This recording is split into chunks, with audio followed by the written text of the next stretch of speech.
ल हो त गाइज फाइनली आज हामी म दाइको रुममा आएको छु। टक्क हामीले चाहिँ आज मोमो बनाएर खाँदैछौँ।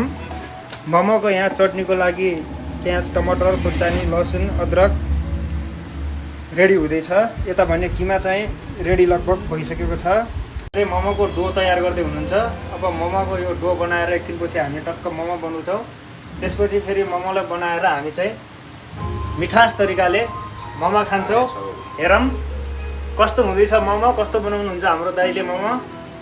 त्यसपछि अहिले रिजल्ट आउन बाँकी नै छ। राम्रै होला भन्ने आशा गरेका छौँ।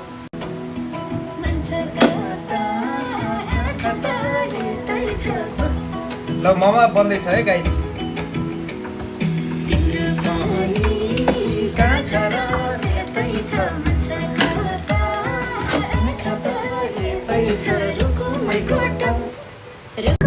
है गाइज म पनि मोमो बनाउन जाँदैछु। अब हेरौँ कस्तो हुन्छ मोमो हेरौँ।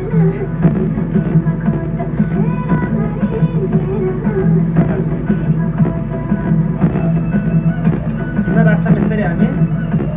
झुमा राखेपछि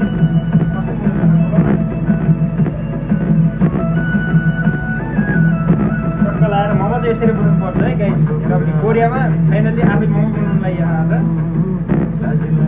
पहिला चाहिँ बचपनमा एकचोटि बनाएको थिएँ। कस्तो बन्दो रहेछ हेरौँ है गाइज।